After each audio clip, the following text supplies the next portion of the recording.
Welcome back to Better Than Before. I'm your host, Tony Richards, and my guest today is KJ Blattenbauer, an entrepreneur, business strategist, publicist, and dress designer.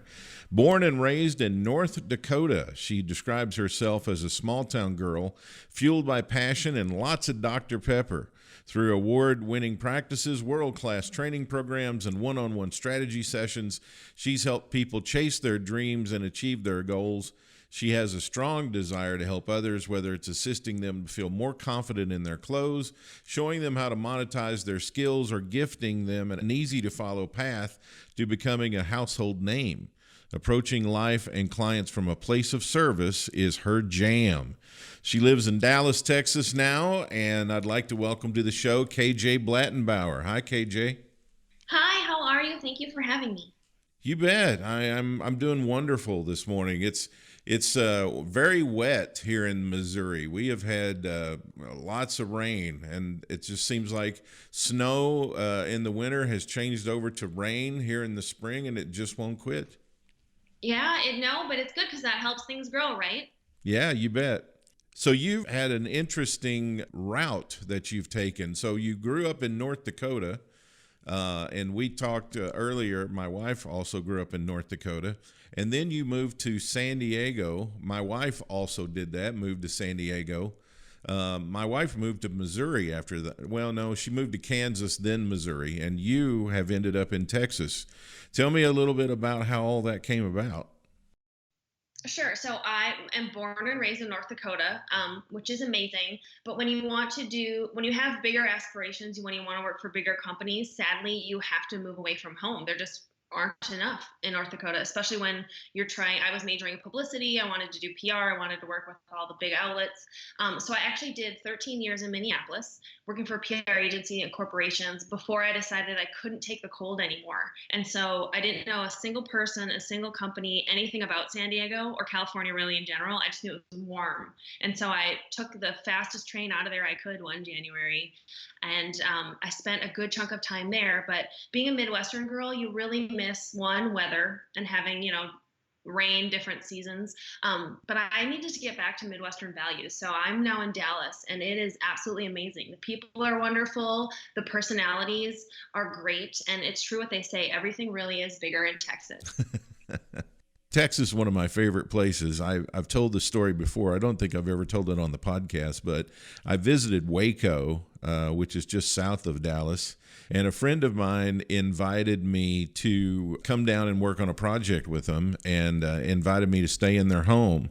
Well, they had light switch covers that were shaped like Texas.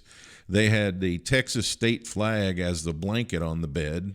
They had pictures on the wall that were Texas-based, and there was an interesting sign over the bed that I noticed as soon as I got there. It was, "Welcome to our bed and breakfast. Make your own bed and make your own breakfast." Yep, no, that feels like it's very Texas. They're really proud of being Texans, and it's kind of contagious. Yeah. You have lived on opposite ends of the Great Plains now. Yeah, I feel like I've conquered it all. So you have a wide and varied practice. Let's start with the PR part of it, the public relations side. So what is it about public relations that's really effective as we are in 2019 now? I think with all the flashy tools that you can have to promote yourself or your brand or your business, what's great about public relations is, one, it's free. It's not going to cost you an arm and a leg like Facebook ads. You don't have to learn a ton of technology or even a ton of steps to get it going, like you might have to with social media or apps or any of the latest golden objects the gurus are telling you to go for. Public relations has been the same for decades, and it's the same simple processes, it's the same simple steps, and it's just getting your name out there in a genuine way that gives you third-party validation and word-of-mouth referrals. Because at the end of the day, people will look at your fancy ad, they might click on your Facebook link, but if Sally down the street tells them that you are the person to go to for whatever your area of expertise is, they're going to listen to the person that they kind of know and trust down the street. Mm-hmm. I know that we talk a lot about brand here because we have a couple of brand experts in our practice, and I think people are learning more about brand and brand development. And for years, executives have been versed in marketing and this, that, and the other, but you don't hear a lot about PR. What do executives need to know in this day and time about public relations? I think they need to know that it's the best way to build your brand and get the word out about your business. You just need to truly understand what it is. And again, it's word of mouth, it's third party validation, it's other people speaking on your behalf. But what executives really need to know is, how do they want their customers or clients to think, feel, and talk about their brand? And they have to make sure that whatever those words are, that's what they're using to externally promote. What you say and how you act and the appearance that you give and representation of your brand is what your customers are then going to mirror back to you. So you got to be really careful that when you're working on your brand, it's not just about the flashy logo, right? It's not about the perfect colors. It's not about how cool your website looks, which I'm sure that your experts can agree. It's also how you make people feel when they're interacting with your organization or when they come in contact with you or anyone that works with you. And so it's really honing in on the keywords that you want people to think, feel, and have about your brand, and then pushing those out to people constantly. What's the difference between the work you do and, say, a PR firm or a PR agency? There really isn't a difference. It's just probably the size of clients, the size of teams. A lot of PR agencies are only going to focus on one niche or industry. I kind of run all over the board, which is the great thing about working for yourself, that it can never be a dull moment. You can have multiple things, but truly it's probably how much they're going to charge you a month versus what I charge you a month, and scope of work and employees. So what's the one thing that a PR agency wouldn't want us to know? A PR agency doesn't want you to know that you can do your own PR. You don't have to have a team of 20. You don't have to pay a fancy firm out of New York or one of the big cities. You don't need a publicist or a PR person. You can actually teach yourself. You can follow simple steps and do your own PR. Now, I get when you're the CEO of a company, you're going to run out of time, but that doesn't mean you can't teach someone underneath you or have them learn to do your own PR. You don't have to hire out for this. You don't have to find the expert. You can easily be your own expert, because it really boils down to 6 or 7 easy steps. Do clients hire you to do that, teach people in their company, or? Yes. I have a variety of clients that come on. There are some people who just want it done for them, and they're great because then I can do what I'm good at. I have a course where people can learn step by step how to be their own publicist, and then I have clients that take part in small group trainings every once in a while where I teach them, okay, here are the steps you need to do. I show them how to do it, and then I turn them loose, and they're on their own. So what's the difference in, or is there a benefit? I get where PR is useful for companies and brands and products. What about individual people? Is it useful for them too? Yes, PR can be used for companies, brands, but it's also key for individuals. So if you think about it, when it's coming towards the end of the year and you have your end of the year review, you might be nicer to your boss. You might be coming in early. You might be highlighting all the amazing things you've done all year, but you're really only doing that in the October, November, and December timeframe, right? Because you want that end of the year review to go well. You want that bonus. But PR can be done all year long. It's how you serve others. It's how you show up for the people in the corner office. It's how you work with your other employees. It's working on your own reputation and making sure that how you position yourself, how you are in meetings, how you are every day, how your achievements get highlighted. It's making sure that you're doing that in a proper way so you can end up in the corner office. You know, CEOs don't just get there by their great work. They get there by their great work and also promoting their great work in the right way. And that's how PR can help you as an individual. Yeah. So tell me about some of the types of clients you work with. I work from anyone from people who have side hustlers and maybe make jewelry for Etsy, all the way to professional athletes, whether they're dealing with charitable organizations and they want to promote their foundations, or they're in crisis. I've dealt with health and fitness clubs and promoting marathons and half marathons. I've also dealt with chemical companies, whether it's goodwill, community service, internal communications, or a crisis they might be facing. Well, without betraying any confidentiality, could you give me an example of a crisis situation that might arise for someone in that situation? Sure. I think with chemical companies, it's always people are very concerned about what's in the ground around them, what's in the water around them, what is the news promoting about what's dangerous, and it's just educating people. So it's a simple education process. It can be done in articles, interviews, podcasts, even going door to door or holding town halls or sessions, but just educating them on, okay, you're hearing this on the news, but the real story is this.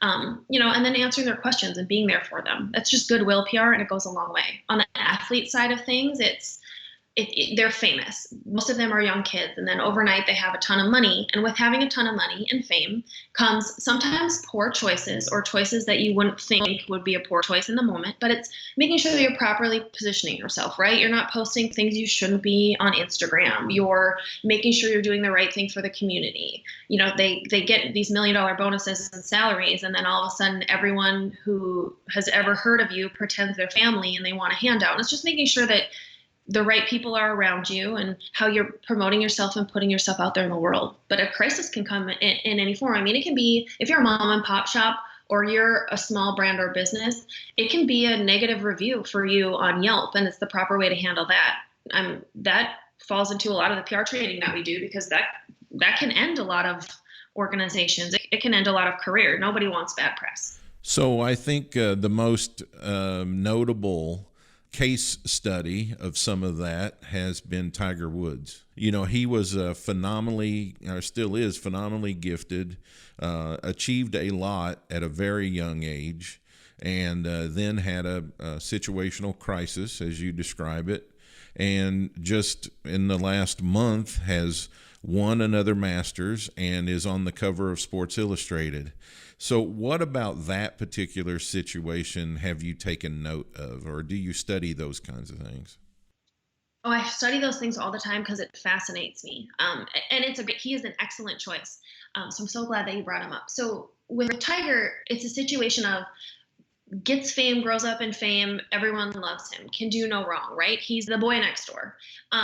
He's great at golfing, but he's not surrounding himself with the right people, right? So he got into trouble because we're all flawed human beings, right? Like, we all make mistakes. He made some big ones on a public stage, and then they didn't handle it the right way. His management came out with this really weird excuse that you knew was phony, when if he had just been transparent and upfront, like, I made a mistake, here's what happened, it's my personal life, you have a personal life too. I'm not like you can relate, but he should have come out right away and apologized. He didn't do that. They did this weird, sketchy, it didn't really happen, and then this hideaway. And I think that set them back. I think that set him back with money and sponsors, and I think it set him back with his rise back, because America loves authenticity, and not the fake word that you see people throw around on social media, but they truly love when you're being transparent and honest with them. Everybody makes mistakes. We all have our flaws. He should have apologized, because America loves a bounce back story. And you can see that now. Like, everyone loves Tiger again. They're all so happy that he's back. Everyone's forgotten the DUI. They've forgotten the drugs. They've forgotten the extramarital stuff. But he could have gotten there faster. And it took him many years to win back the love of people, because he didn't just come clean right away. He didn't just say, I was wrong. This shouldn't have happened. I'm working to fix this. I'm working on myself. I'm going to show you how I'm fixing myself. And he could have shortened that span of things that were great. And I think that's the difference between him and others. So there was that other golfer, I can't even think of his name right now, but I can see his face. But he won like $50 million, and then he barely gave his caddy $5. Like, he didn't even give him 10% of what he's winning. And no one said anything about it till he got called out publicly for it. And then all of his golf buddies were like, you mean you stiffed your caddy? Like, your caddy helped you win that huge prize. Was it Matt Kuchar? Maybe. I don't really know which one it was. It was recently. And he just looked like such a jerk. Like, you're making all this money. All you had to do is just give money to the right person. But you got called out publicly for not doing the right thing. And then you tried to defend his decision to not do the right thing. No, buddy, you should have just sat down, been like, you know what, I made a mistake. I didn't know I was going to win this much. We agreed to this ahead of time. I should have realized it wasn't just that agreement. It's about the big relationship and moving forward. And I did just win a ton of money. And give him what was right. He would have never had that crisis. But instead, now he lost his favorite. Everyone thought he was this great guy on tour, whether he was or not. He lost that status. Everyone in America knows he's a cheapskate. Nobody likes a cheapskate. And they also know that he's kind of not a guy you'd want to hang out with at the bar, because he can't do the right thing even when the public spotlight is on him. what typically happens, and I'm sure it runs the range, but I'm just curious, what have you seen as far as what are people in these types of situations apt to do? Are they apt to just go on like life is normal and just ignore what's going on? Do they tend to jump in bed and cover up their head with the blanket and not come out for days? What's going on with them psychologically when these things are going on? I think it matters how long they've been in the role that they're in. I think if they're new to it and a sensitive soul, they'll want to jump in bed and hide. I think if they have been in the game for a while, they will look to the people that they pay handsomely to handle it and be like, this is the situation. Here's what happens. You need to handle this. And then they go about their day. I think there are a few, like some of the folks involved in the college scandal crisis, right? Mm-hmm. I think there are a few, like Lori Loughlin, who really don't get it. Like, they really don't understand. You did something wrong. You totally betrayed what America thought of you. You don't look like a good person right now. They'll hide their head in the sand until there's no point to it.